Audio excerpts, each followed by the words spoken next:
muy buenas tardes. En nombre del Observatorio para la Calidad Republicana y la UNSA, hoy tenemos otra tarde también llena de conocimiento para brindar a nuestros amigos. Le damos buenas tardes a todos estos participantes que nos acompañan y les recordamos que para el que no pueda haber llegado en horario, esto estará editado en el YouTube del Observatorio o si no, luego se le enviará por WhatsApp.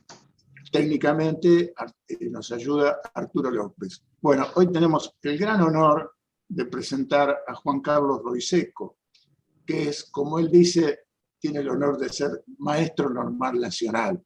Y luego fue profesor de historia, que hoy también... Geografía.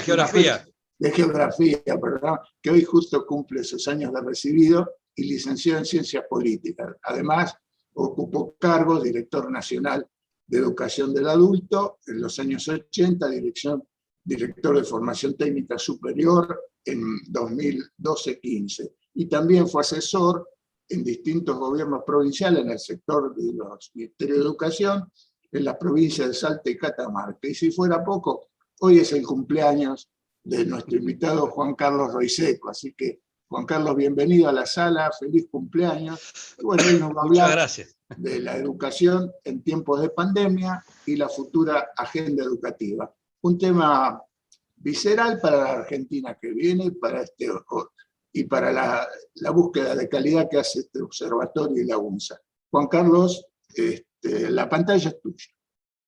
Bueno, muchísimas gracias, querido Juan Carlos, también tocayo, queridos amigos del Observatorio para la Calidad Republicana de la Universidad del Museo Social Argentino. Le agradezco a todos ustedes esta posibilidad de hacer una transmisión, de entregarles algunos temitas que podíamos observar en estos tiempos tan difíciles que nos ha tocado vivir y que todavía estamos viviendo, y que las consecuencias que va a tener esta situación de haber estado 18 meses prácticamente sin las actividades al 100% y que felizmente ahora se van recuperando en el tema educativo, en mi modo de ver, ha sido muy frustrante, ya que yo en lo particular tengo una visión bastante crítica de lo que fue este tema de que parecía que era la panacea, que es la virtualidad, que en algunos casos lo puede ser, sobre todo en algunas carreras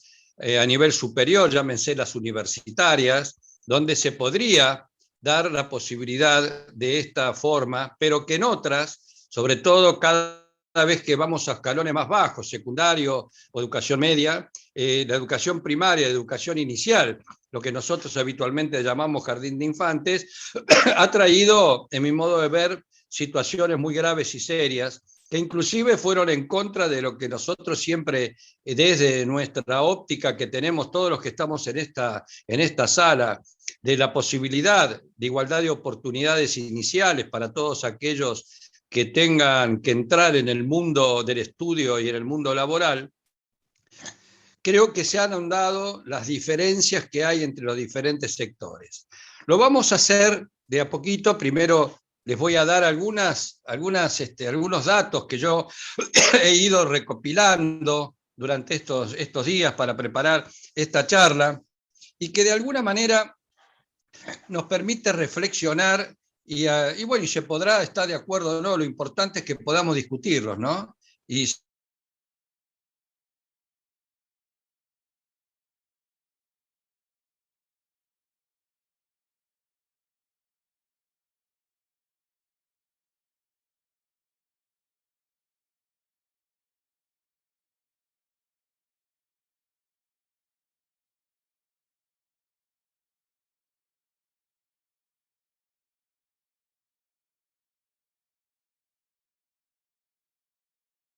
las chicas y los chicos de poder comunicarse. De hecho, todos aquellos que tenemos hijos o los que tienen nietos en edad escolar, cuando se reencontraron al principio de este año, bueno, fue algo súper emocionante. Eso indica a las claras cuál era la situación que han vivido los chicos y las chicas durante el año pasado en la falta de ese contacto, porque el aula es el lugar apropiado para el desarrollo social, el contacto que nos permite las interrelaciones personales, que van mucho más allá de cualquier forma de conexión que se pueda dar a través de Internet o de cualquier otra plataforma que nosotros podamos utilizar. Uno de los hechos que más se discutieron fue el tema de la virtualidad, como una suerte de solución al tema. Y yo realmente en este momento o en este renglón soy súper crítico de lo que sucedió. Yo creo que en vez de cerrar grietas, abrieron grietas. Y lo voy a exponer, lo voy a explicar para que después podamos intercambiar opiniones. Indiscutiblemente hay algo que nosotros no podemos, bajo ningún punto de vista, ignorar, que es que la virtualidad ha llegado para quedarse, ¿no? En el trabajo lo vemos, ustedes mismos que son profesionales, abogados, contadores, etcétera, se dan cuenta que es un arma súper importante, pero en la educación no es tan así. El teletrabajo me parece que ha llegado para quedarse indiscutiblemente, porque a las empresas les va a interesar enormemente tener a su gente en sus casas, porque el ahorro que se va a hacer en todo sentido de la palabra va a ser muy grande. Pero también se van a perder los contactos entre las personas, entre los compañeros. Las clases virtuales vinieron a paliar aquella relación presencial que en las escuelas era fundamental, ¿no? Porque si algo se caracteriza un aula, que el aula es democrática. En el aula están todos. No hace falta que yo les venga a decir a ustedes, por lo que saben y conocen de la vida y de las actividades profesionales, que estar en el aula no es lo mismo que estar viendo una pantalla de una computadora. Porque en el aula todos somos iguales ante el profesor, la profesora, el maestro y la maestra. En cambio, en el tema de la conectividad, como ya vamos a ver, las diferencias han sido muy grandes. Yo he tenido muchos reparos a esto, a este tema, y me he trasladado a leer temas muy interesantes. Y yo les voy a dar una visión de la situación actual, según los datos de un trabajo muy concienzudo que hiciera un exministro de Educación de la Ciudad de Buenos Aires, el doctor Mariano Nadorowski, de la Universidad de Itela, y que publicara en su momento la Organización de Estados Iberoamericanos, la OEI. Hay datos duros que ponen de relieve la gravedad de la situación de pobreza del sector que vamos a tratar de ir visualizando y analizando. Miren, el grupo etario que va de 0 a 14 años anida un 57,7% de pobres según los datos del INDEC, que se componen de 16% de indigentes y de 42% de no indigentes. Reitero, el 57,7% se compone de 42% de no indigentes y de 16% de indigentes. Es decir, que si realizamos que la situación de pobreza se refleja en la alimentación, la precariedad del trabajo y el abandono escolar, que tienen guarismos realmente alarmantes, se demuestra todo eso en el rendimiento escolar. Y este rendimiento escolar lo vamos a analizar a través de los datos duros que también nos dan las pruebas PISA del Program for International Student Assessment, que está organizado por la Organización para la Cooperación del Desarrollo Económico, la OCDE. Las evaluaciones han dado resultados bastante complejos en ese sentido. Me voy a permitir, si ustedes pueden darme un segundito, leer algunos datos sumamente importantes, que ustedes lo pueden ver con mayor lujo de detalles en la página que se tiene de la Argentina, www.argentina-delmedio.gov.ar/internacionales/PISA. Allí van a poder encontrar con lujo de detalles, muy desarrollado, todo este tema que vamos a ver en pocos minutos. En el año 2015 solo se realizaron las pruebas en la Ciudad Autónoma de Buenos Aires y nos ubicaron, fuimos el referente, fuimos por la Ciudad de Buenos Aires, nos ubicaron como referentes en las pruebas PISA, 36º en ciencias, 38º en habilidad lectora y 42º en matemática. Pero en el año 2018 se realizaron a nivel país dejando los siguientes guarismos que ahí digamos, es muy preocupante sus resultados. Reitero, año 2018.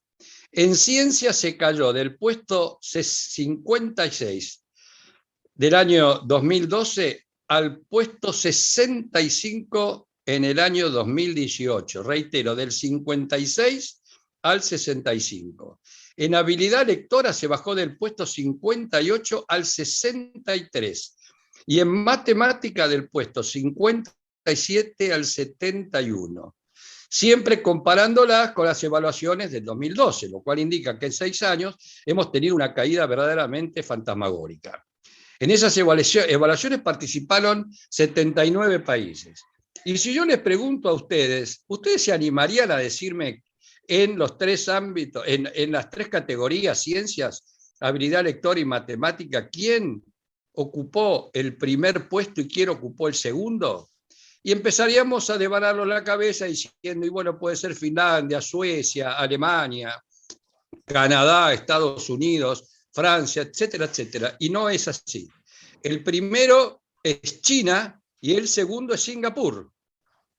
Reitero, primero China y segundo Singapur.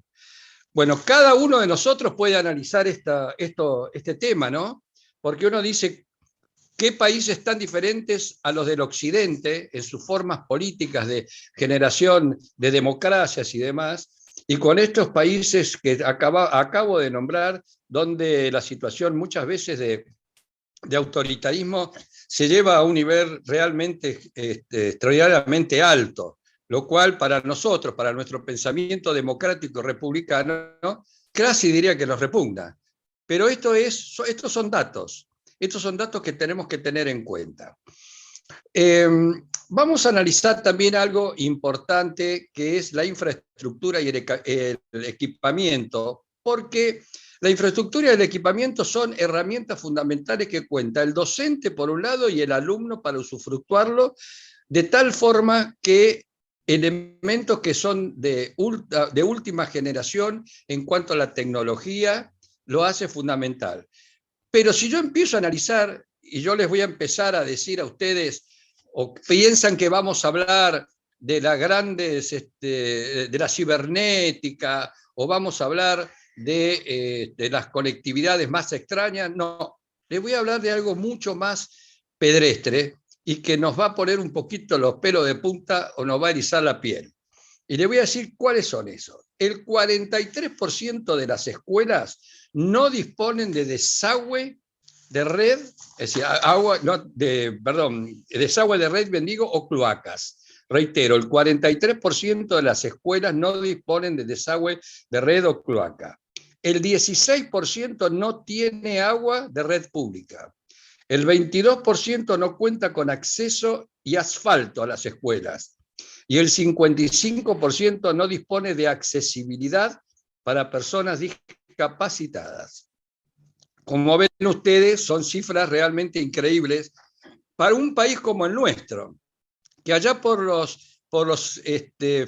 los finales del siglo XIX, la Argentina, con la epopeya sanmiertina fue una luz fundamental para toda América, inclusive para el mundo, donde Sarmiento llevó adelante una epopeya extraordinaria que fue la creación de más de 1.117 escuelas en 6 años, lo cual hizo de un trabajo extraordinario.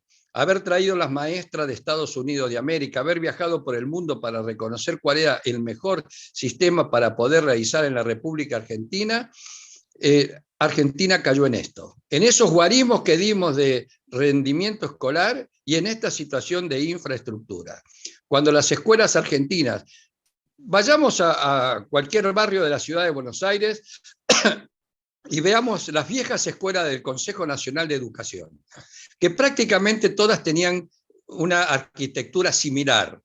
Esas escuelas eran extraordinarias para ese momento, por supuesto, y para ese mundo, y fue un ejemplo no solamente para América Latina, porque en América Latina, lejos, la Argentina a finales del siglo XIX estaba entre los mejores países del mundo en cuanto a su organización escolar, cayó en esta situación. Y todos nos vamos a preguntar por qué caímos en esa situación, ¿no? Es la misma situación, mis queridos amigos y queridas amigas, por la cual decimos por qué caímos en la economía de la manera en que hemos caído. Pero como yo no sé de eso, y hay acá personas que conocen muchísimo, muy bien el tema económico, yo en ese sentido lo voy a dejar de lado, pero nunca olvidarlo, porque bajo ningún punto de vista se puede dejar de lado el desarrollo económico, porque impacta enormemente en la posibilidad del crecimiento escolar, tanto sea en cantidad de escuelas, en equipamiento, en infraestructura, y todos estos faltantes que yo les acabo de nombrar, llámese asfalto, accesibilidad, la posibilidad del acceso a escuelas para personas discapacitadas, etcétera, etcétera. Hay otros datos que también indican elementos que son realmente terribles. Miren ustedes los siguientes que les voy a leer. Respecto a la situación de las aulas, ya no hablo de la escuela, vamos a lo micro, no vamos a lo macro, vamos a lo micro. El 76% de las escuelas no tienen sistema de refrigeración. Yo lo voy a remarcar esto porque a mí me tocó trabajar en Catamarca y acá está entre nosotros otro tocayo nuestro, porque acá somos 3 Juan Carlos los que estamos en estos momentos, y Juan Carlos Sánchez Arnau, que conoce perfectamente Catamarca, sabe que en el mes de octubre el calor empieza a ser terrible. Y yo, trabajando 2 años en Catamarca, que tuve la oportunidad de colaborar en el Ministerio de Educación, visitando las escuelas que están en los barrios aledaños al centro, no más alejado de 10 cuadras, era realmente imposible poder dar clase. El calor que hacía a la tarde era insoportable. Se podrá decir que están acostumbrados, pero bueno, eso no significa que estén con el confort mínimo para poder dar una clase y tener una clase que permita la atención de lo que el docente quiere realizar. El 36% no tiene calefacción. Esto pasa, por ejemplo, en Santa Cruz, donde también tuve oportunidad de haber, no trabajar, pero haber visitado escuelas donde prácticamente es congelante en lugares donde no se puede prácticamente dar clase. Un viento terrible y un frío atroz en escuelas que están mal construidas y que no tienen los elementos básicos necesarios para el buen desarrollo. Y el 27% no tiene ni siquiera un ventilador para poder hacer más agradable la presencia en una aula de este tipo. Imagínense ustedes que hay en aulas de muchísimo calor 30 alumnos, chicas y chicos, y se hace prácticamente imposible dar clase. Vamos a ver el acceso a Internet. Muestra que el 13% no accede a su conexión. Reitero, el 13% no accede a su conexión. Esto no significa que el resto tiene una conexión extraordinaria o que tiene el equipamiento necesario, que después lo vamos a charlar. Con estos datos nos damos cuenta de la situación en la que están muchos estudiantes en cuanto a infraestructura y equipamiento, lo cual demuestra la brecha que hay entre aquellos que acceden a los medios informáticos y quienes no acceden a ellos, ¿no es cierto? Yendo a la esencia del problema, queda claro que estas diferencias no ponen en un pie de igualdad a toda la población estudiantil, bajo ningún punto de vista. Y esto es en cualquier nivel educativo. No es solamente en la primaria, o en educación inicial, o en educación secundaria, o en educación superior también, sino muy por el contrario, se da en todos los sectores. Y entonces, esta relación que nosotros podemos obtener de pobreza y rendimiento escolar es inversa. A mayor pobreza, menor rendimiento. A menor pobreza, mayor rendimiento. Miren, a nivel secundario o medio, como le quieran denominar, el 91% de los jóvenes de hogares de mayores ingresos finalizaron su nivel contra el 43% de estudiantes de hogares de menores ingresos. Lo reitero, el 91% logró terminar el secundario en hogares de mayores ingresos. Y en los hogares de menores ingresos solamente el 43%. Tengan en cuenta o retengan este dato, porque después vamos a hablar de algo que es terrible en la educación, que es el abandono del aula. Hemos recibido noticias a través de los medios en estos tiempos y de las investigaciones que han realizado diferentes organizaciones, que el problema se da en hogares de menores recursos para poder tener un dispositivo electrónico al cual acceder para recibir y participar de clases virtuales. Padres y madres que debían trabajar en forma remota, estudiantes que debían conectarse con su docente, generan un escenario imposible para dar cumplimiento a las diferentes obligaciones. Las diferencias socioeconómicas se hicieron palmarias en esos casos. La conectividad y equipamiento familiar produjo una diferencia muy notoria en la posibilidad de participar de las actividades. Bueno, yo creo que desapareció. Ahí apareció otra vez. Gracias, perdón. Bueno, la conectividad y el equipamiento es una responsabilidad del Estado. Es decir, hasta acá nosotros estamos analizando la situación de la familia, la situación de los estudiantes respecto a sus docentes. La falta de conectividad, la falta de tener equipamientos que permitan a 4 o 5 personas en un hogar estar conectados, tanto sea por el teletrabajo como por la posibilidad de desarrollar actividades de tipo educativa con diferentes dispositivos, lamentablemente no se da. Y esto ha provocado situaciones realmente muy, pero muy serias. Y el Estado es el que tiene que estar presente acá. Y yo no hablo del presente administración, del Estado Nacional, ni del pasado, ni el que pasó, etcétera, etcétera. Todo esto ha sido de hace muchísimo tiempo. Cuando la República Argentina entró en los momentos de ajustes, que ya vienen muchas décadas, la educación sufrió lo mismo. Pero además, no solamente eso, porque si nosotros vamos a analizar la participación de la educación en el Producto Bruto Interno, nos vamos a llevar una sorpresa agradable desde el punto de vista de su participación en porcentaje. Pero ustedes me podrían preguntar, pero Juan Carlos, entonces hay una gran contradicción. ¿Saben cuál es la contradicción? La mala utilización de los recursos. La mala utilización de los recursos.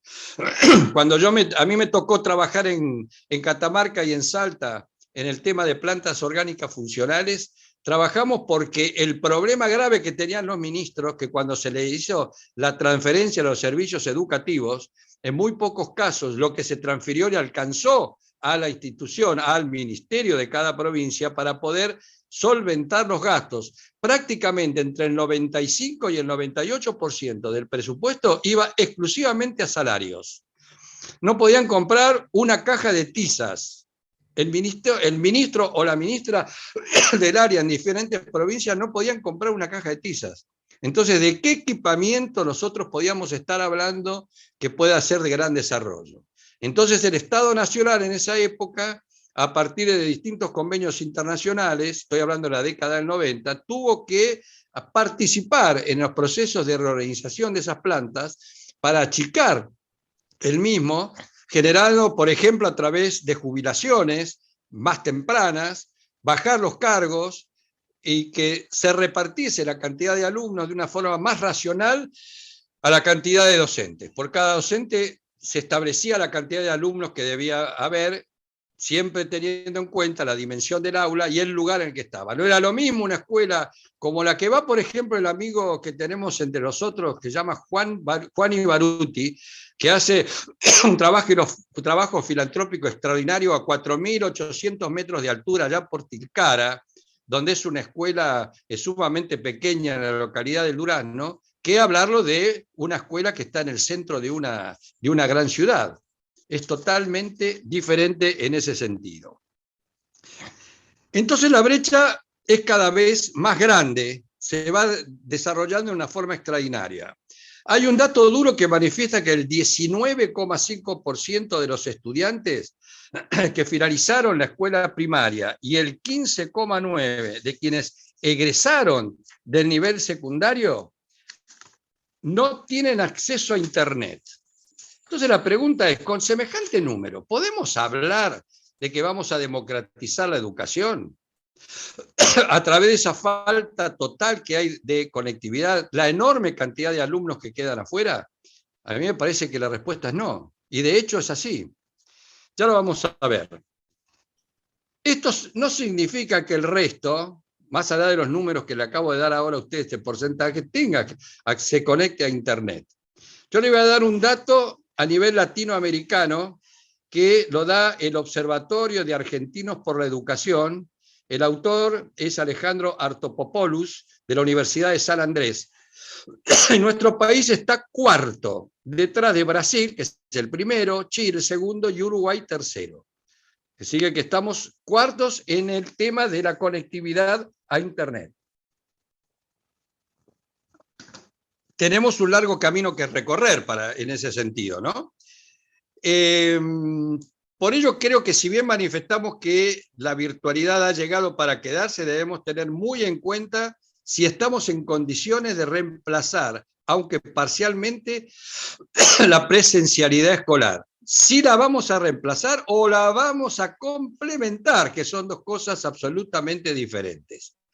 La no presencialidad ha traído muchos problemas de socialización que es habitual en el aula y en la escuela.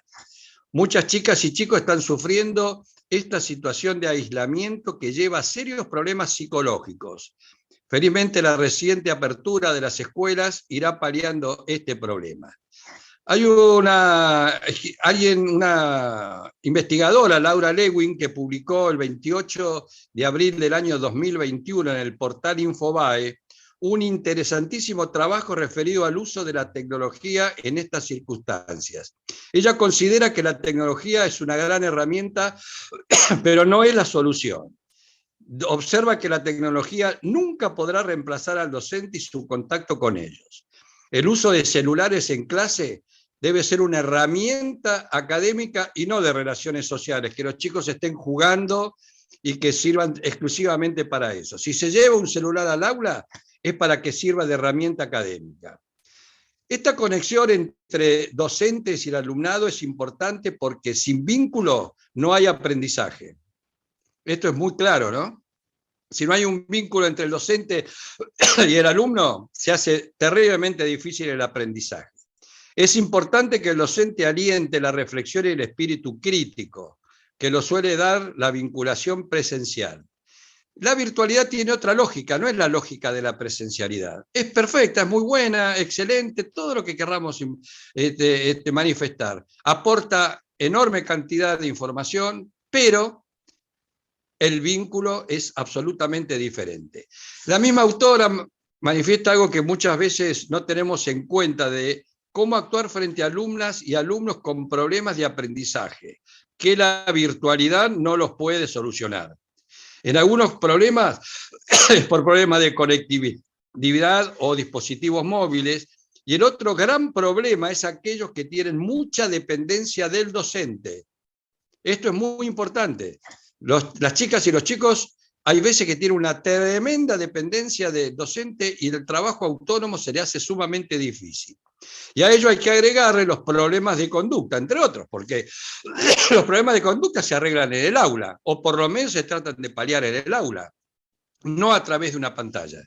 Imagínense ustedes en un departamento de 3 ambientes, en el mejor de los casos, el padre y la madre en teletrabajo y los chicos, uno en el secundario y otro en el primario, con 4 computadoras trabajando. ¿Tendrán 4 computadoras para ello? Bueno, ese es el tema. Ese informe también nos advierte que lo que va del año 2021, este año, 9 de cada 10 estudiantes no asistieron a la escuela en forma presencial aún. Esto desde hace muy poquito tiempo, de antes de que comenzaran las vacaciones de invierno. 9 de cada 10 estudiantes no han tenido relación con su escuela. Sobre todo hablando de la ciudad de Buenos Aires, que abrió mucho antes que cualquier otra provincia. Hay un informe muy reciente del CIPEC, que es el Centro de Implementación de Políticas Públicas para la Equidad y el Crecimiento, en el cual manifiesta que 7 de cada 10 alumnos de nivel medio tienen dificultades para comprender un texto.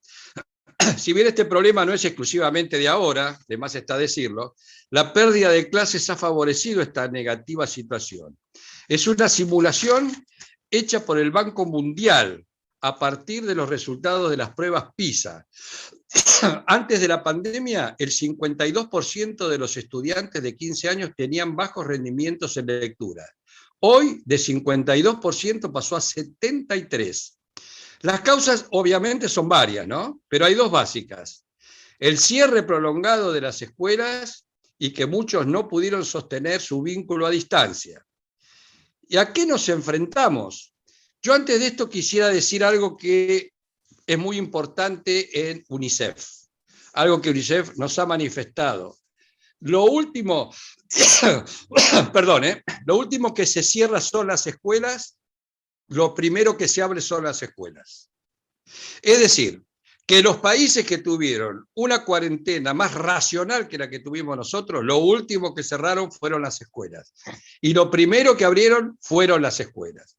Entonces, ¿cuál es esta agenda del futuro? Miren ustedes lo que dice un organismo sumamente importante, que es la Organización de Estados Iberoamericanos, a través de su representante en Uruguay, Sebastián Belesquén, en la publicación Efectos de Educación Iberoamericana, un año después del COVID-19.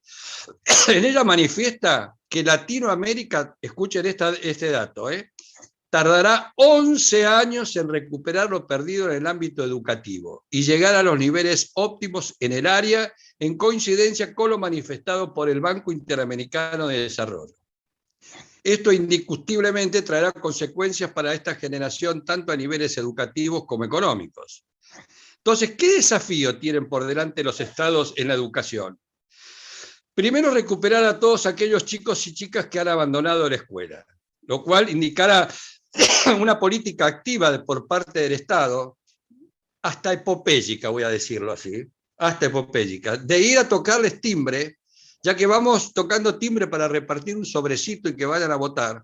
También toquemos timbre cuando reconozcamos en cada escuela quiénes son las chicas o chicos de cualquier nivel que se han alejado de la institución, y que hay que avisarles que tienen que volver, porque es fundamental, porque si no, la brecha social cada vez va a ser superior a la que tenemos en la actualidad. Casi un trabajo de hormiga, pero se debería ir casa por casa para hablar con las familias y persuadirlos de la imperiosa necesidad de que los estudiantes vuelvan a la escuela, a recuperar el vínculo tan importante. Generar un nuevo espacio de creatividad para que la virtualidad, como complemento de la presencialidad, no se pierda, porque es importante sacar experiencia de lo que se ha realizado. En él tenemos que poner toda nuestra inteligencia, voluntad e inventiva.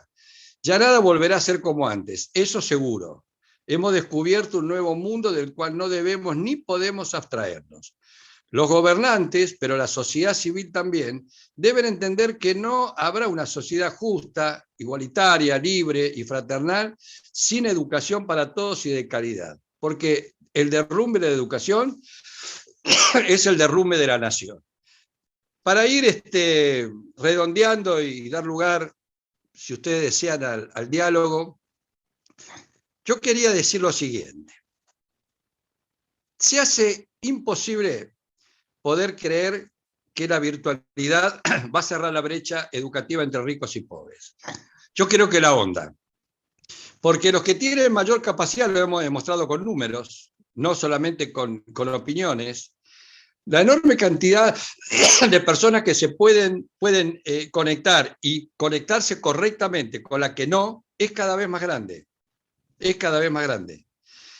Ayer tuve una experiencia, por ejemplo. Fuimos al barrio 31. Y en el barrio 31, ahí en Retiro, vimos en la situación en que se vive y que hay un esfuerzo enorme por parte de habitantes del lugar para llevar ahí la fibra óptica. Es decir, que de esa manera puedan tener una conexión a Internet mucho más eficiente que la que pueden tener ahora. El aula para mí, en mi modo de ver, y creo que vamos a coincidir todos, es el ámbito natural de la educación.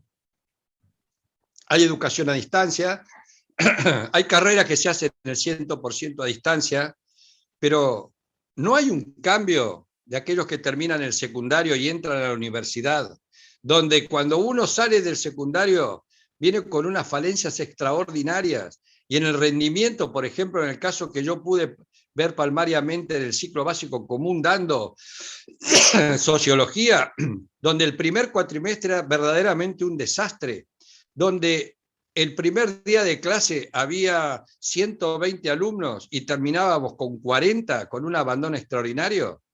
Ya en el segundo cuatrimestre era diferente, porque tenían la expertise del primer cuatrimestre, de moverse. ¿Qué pasará ahora con aquellos que aprobaron el ciclo básico y vayan directamente a la carrera? Que el año que viene comiencen la carrera. ¿Tendrán la misma experiencia de aquellos que hicieron el ciclo básico común en el aula? Yo lo voy a poner en duda. Y creo que eso es un tema que tendríamos que tener muy en cuenta en la agenda educativa, en la agenda política sobre todo. ¿Qué ha pasado en las PASO? ¿Y qué está pasando hasta hoy, 7 de octubre, cuando estamos a un mes y una semana de las elecciones? Yo les pregunto a todos los que estamos acá, ¿ustedes escucharon discutir el tema de educación? ¿Hubo foros educativos desarrollados por los candidatos para hablar de la educación? Yo no escuché, por lo menos yo no los escuché. Habló Manes sobre la inteligencia artificial, perfecto, pero vamos a lo más pedestre. Vamos a ver cómo desarrolla su actividad el docente, en los lugares donde se hace tremendamente difícil poder dar clase. ¿Cuál es la posición que tiene la sociedad civil, la situación de la sociedad civil frente al docente? ¿En qué situación socioeconómica está el docente? Está totalmente desguarecido. Ha sido realmente un panorama, tenemos un panorama tremendamente difícil por delante para que el docente pueda dar sus clases. Agresiones, bullying producido por los padres, bullying producido por sus propios compañeros porque tienen un concepto diferente de la política partidaria. Hecho gravísimo, mis queridos amigos, mis queridas amigas, porque yo soy un entusiasta de la política y que hay que hacer política en la educación, pero no partidaria. Porque ya lo hemos vivido con un ejemplo de esta denominada profesora militante, que una cosa es que a los chicos y a las chicas se les dé la oportunidad de optar y otra cosa es adoctrinarlos. Son dos cosas diferentes. Educación y adoctrinamiento son cosas totalmente diferentes. Por eso yo les agradezco a ustedes que esta media hora o un poquito más que hemos charlado o que yo he charlado y ustedes tuvieron la paciencia de escucharme, nos despierte la posibilidad de seguir trabajando en estos temas y a los candidatos, nuestros candidatos, decirles que hablen de la educación. Yo sé que hay otros aspectos tales como la violencia, como la drogadicción, como la inflación, la falta de trabajo, etcétera, etcétera. Pero ¿saben lo que pasa? Volvamos a Sarmiento. ¿Por qué digo volvamos a Sarmiento? Porque Sarmiento tenía en claro perfectamente bien que si no había educación, no había desarrollo económico. Muchas veces te preguntan, y bueno, ¿cuál se tendría que ser el proyecto educativo? Y entonces yo respondo, ¿y cuál tiene que ser el proyecto de nación? ¿Puede haber un proyecto educativo sin proyecto de nación? Yo digo que no. Primero hay que tener un proyecto de nación. ¿Qué tipo de nación queremos? Y eso tiene que ser el elemento fundamental de consumo para ahí sí determinar qué tipo de educación vamos a desarrollar. Como la generación del 80. La podemos criticar, todo lo que ustedes quieran, pero la generación del 80 tuvo un proyecto de país. Y para ese proyecto de país tuvo un proyecto educativo que se llamó Ley número 1420, sancionada el 8 de julio del año 1884. Muchísimas gracias. Bueno, Juan Carlos, gracias por esta primera parte. Ahora vienen las preguntas. Eduardo Marceliak te pregunta, estimado profesor, usted ha planteado un panorama realmente complicado de la educación en nuestro país. ¿Cómo considera que la misma podría, si no superarse, por lo menos mejorarse? Bueno, primero habría que preguntarse si en la agenda política está la educación, pero realmente, no en el discurso electoral, si realmente en la agenda política de políticas públicas está la educación. En la medida que no esté, no hay ninguna posibilidad de solucionar ningún tipo de problema. Ahora, supongamos, hagamos un ejercicio, que sí, que la tenemos, que tenemos una nueva epopeya educativa como en el año 1884. ¿Cuáles son las herramientas que tenemos para implementarla? Tanto sean de recursos humanos como de recursos económicos. Esto me parece que lo tenemos que tener en cuenta fuertemente, porque si no, lamentablemente no lo podemos hacer. Al querido amigo que nos acaba de nombrar, yo le digo, ¿qué hacemos con los sindicatos? ¿Qué hacemos? ¿Permitimos que personas como los que están dando vuelta, tanto en la provincia de Buenos Aires como en la ciudad de Buenos Aires, se sigan manifestando de la forma que lo hacen?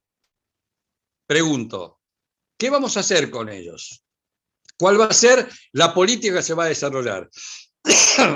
El ejercicio de la sindicalización de los docentes me parece extraordinario. Nosotros tenemos en el recuerdo una personalidad extraordinaria como fue el maestro Alfredo Bravo, que fue un luchador en la década del 50 por el Estatuto del Docente, sancionada en el año 1958, la 14.473. Ahí se generó otra epopeya educativa, pero ya para los docentes. Después, lamentablemente, como por ahí creo que Juan Carlos vos me lo dijiste, dejamos de ser educadores para convertirnos en trabajadores de educación. Más allá de lo semántico, hay una realidad. Es una concepción diferente. Y lamentablemente se ha metido a la política partidaria. Hay entre nosotros una persona que alguna vez me dijo que sus hermanos en los colegios han tenido problemas muy serios porque han pensado diferente al resto de los docentes. Es decir, que han sufrido bullying. Los docentes sufren bullying por parte de sus propios compañeros. Entonces, si no hay algo holístico, es decir, una política generalizada, lamentablemente no hay ninguna posibilidad de desarrollo. Y una pregunta, ¿en cuánto beneficiaría esto hacer o no algún congreso para que se aboque al tema como se hizo en los 80, pero con blancos más prefijados para que no se disipe el tema? Sí, yo creo que un congreso tendría que ser el momento culminante después de una gran discusión. Primero tendríamos que discutir como sociedad, porque en el congreso pedagógico o en los congresos pedagógicos van expertos. Y este no es un problema que se soluciona con expertos, ¿eh? Los expertos están para decodificar lo que la sociedad demanda. Si la sociedad demanda X cantidad de hechos, son los expertos los que tienen que ir a buscar la forma en poder desarrollarlo.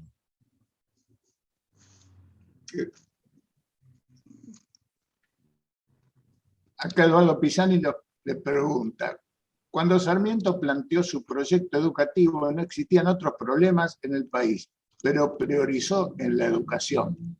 Sí, había muchos problemas, muchísimos problemas. Y algún día Nicolás Breglia nos puede dar una clase de historia en ese punto. Pero priorizó la educación porque consideraba que era la política pública fundamental para desarrollar al país e insertarlo en el mundo. Entonces, y lo hizo dentro de un contexto criticable, puede ser muy criticado, pero había un contexto. ¿Cuál era ese contexto? El concepto de nación. El concepto de nación que tuvo la generación del 80. Y de los tres estamentos de la educación, primario, secundario y universitario, ¿a cuál le apuntarías con más dedicación, Juan Carlos?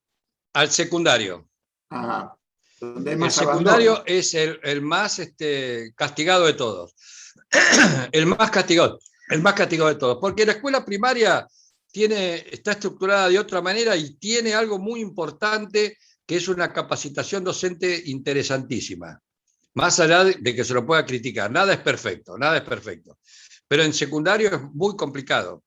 Porque también se está dando en la escuela secundaria una falsa politización. Entonces, lamentablemente, no hay ninguna posibilidad de creer que cambiemos los planes, como se ha creído, que porque da de una cosa damos otra se soluciona el problema. Son mucho más graves los problemas, muchísimo más graves. Bueno, acá Arturo López te pregunta, respecto a las escuelas de oficio, ¿tiene alguna opinión formada? Porque no se trabaja en ese tema. Sí, hay que trabajar fuertemente en las escuelas de oficio. Pero reitero lo mismo que decía antes, ¿no? ¿Para qué? ¿Para formar recursos humanos que se vayan del país? Y no. Hay que formar recursos humanos para que se queden en el país. Pero para que se queden en el país tiene que haber una política económica que vaya en consonancia con ese proceso. O si querés lo pongo al revés, que la formación profesional vaya en consenso con el país que se quiere desarrollar. Las escuelas técnicas tuvieron un peso extraordinario en la Argentina cuando el país comenzaba a desarrollarse, aunque sea con industrias livianas, en la década del 50, en la década del 40, en la década del 50. Y las escuelas técnicas aportaban mano de obra, recursos humanos muy interesantes. Así que estoy totalmente de acuerdo que hay que darle mucho aire a la educación técnica. Pero la pregunta es, ¿para qué? Claro. Y un tema que has puesto acá en el tapete es el entrecruce en la familia del uso de distintas computadoras y se los tiene para el teletrabajo y para la educación.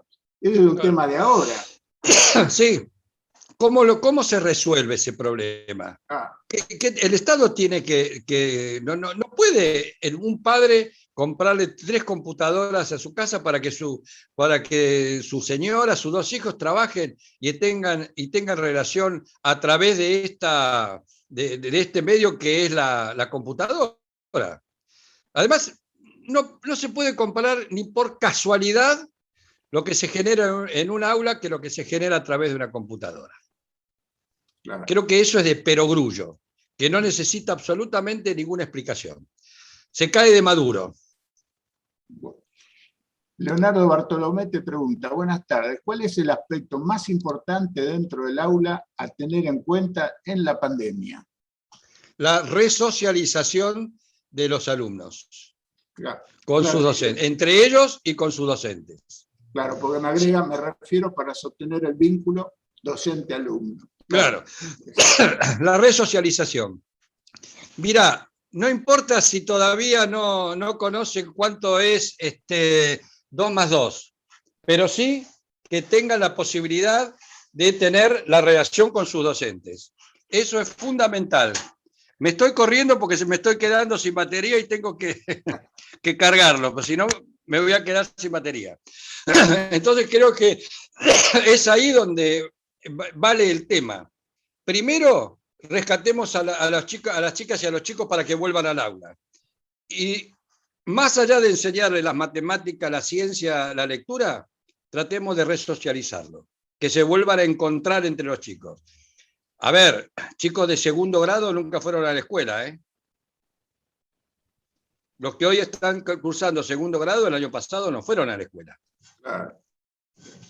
Ni te digo los de nivel inicial, los chicos de jardín de infantes. Y ahora hay un movimiento a nivel terciario a los alumnos pidiendo más presencialidad, incluso a los exámenes que sean mitad presenciales y mitad tomados por las computadoras. Así que... Sí, exactamente, sí. Pero también en educación superior es importante la presencialidad, ¿eh? Muy importante. Más allá de que la tecnología, me estaban comentando que hay una universidad privada que se desarrolla todo virtualmente en la Facultad de Medicina, ¿no? Y parece increíble que en una facultad de medicina se estudie casi al 100% por virtualidad. pero la tecnología ha logrado elementos importantes para eso. Pero estamos hablando de la universidad, con gente ya formada en el ámbito educativo. Enrique Martelo te pregunta, la calidad educativa no tiene relación con la calidad docente, es decir, con la capacitación. Perdón, la pregunta, ¿cómo es?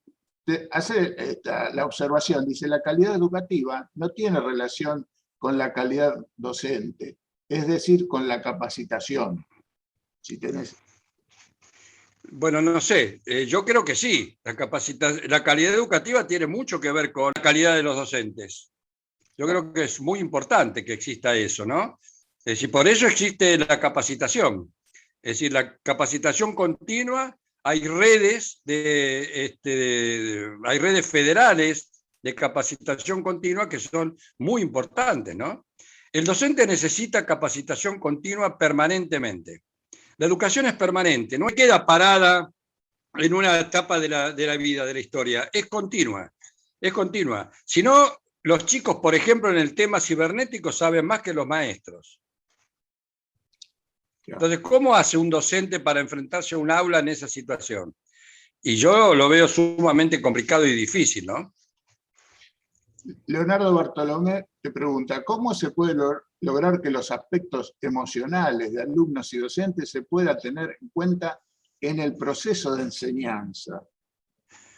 Sí, bueno, eso es fundamental. Yo hay algo que siempre digo, que en las escuelas hay gabinetes psicopedagógicos que son fundamentales. Creo que allí es donde puede radicar, quiera que no, una suerte de recuperación de este vínculo social y que los problemas serios que se presentan dentro del aula y dentro de una escuela, en la cual no solamente son los alumnos, sino también son los docentes entre ellos, el gabinete psicopedagógico para los chicos y las chicas son fundamentales. Y creo que el Estado tiene la obligación de aportar los elementos necesarios para que se desarrollen esos gabinetes. Por lo que yo conozco, es en la ciudad de Buenos Aires, están muy desarrollados. Y te agrega, ¿sería bueno que los docentes tengan herramientas para detección clínica en el espacio áulico? Sí, pero no para solucionarlos. Detectarlos sí, pero no para solucionarlos, porque no tienen la capacidad para hacerlo. A ver, el docente se ha convertido en un vale todo, ¿no? Hace de todo. Enseña, da de comer a los chicos, atiende los problemas sociales de los chicos, se tiene que preocupar por la situación que vive cada uno de ellos. Entonces el ámbito del docente se ha expandido tanto que el propio, que es el de educar y el de enseñarle las habilidades de las diferentes materias, se va reduciendo enormemente. En algunos de los casos, como se dijo en algún momento, las escuelas se convirtieron en un comedero donde se enseña. Sí, un poco es así. Se dejó de lado el deber aquel angular de la constitución de enseñar y aprender, y se le han agregado cientos de tareas a la escuela para la que no sabemos hasta dónde está dotado o no. Exactamente, bueno, así es. Te diría, para ir terminando, tu pensamiento final para esta jornada, Juan Carlos. Mi pensamiento final, queridos amigos y queridas amigas, es que si no entendemos realmente que la educación es la base del desarrollo de una sociedad, estamos perdidos. Estamos, creo yo, errándole al vizcachazo, dirían en el campo, ¿no? Realmente creo que nosotros como ciudadanos tendríamos que imponer la agenda política.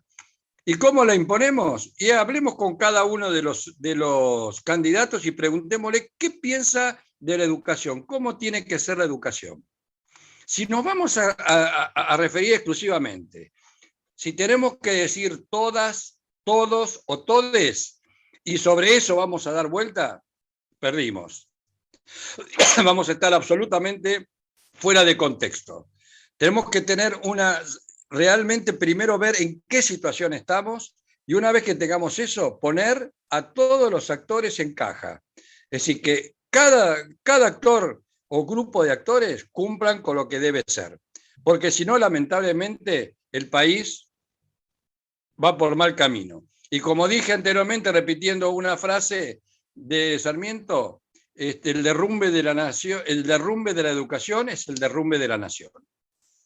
Bueno, muchas gracias, Juan Carlos, por tu charla, a los concurrentes también, esperemos que les haya gustado.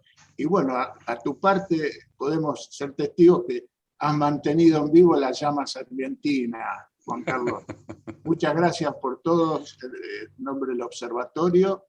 Y de bueno, no, gracias. Yo soy el que agradezco, y ya que me lo nombraste a Sarmiento, te voy a dar mi opinión, mi humilde opinión.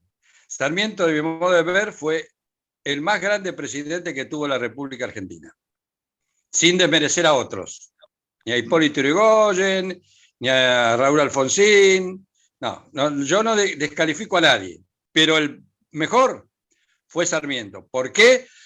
Porque de todos, el que puso el ojo en el tema educativo para un país mejor que se estaba desarrollando fue Domingo Faustino Sarmiento.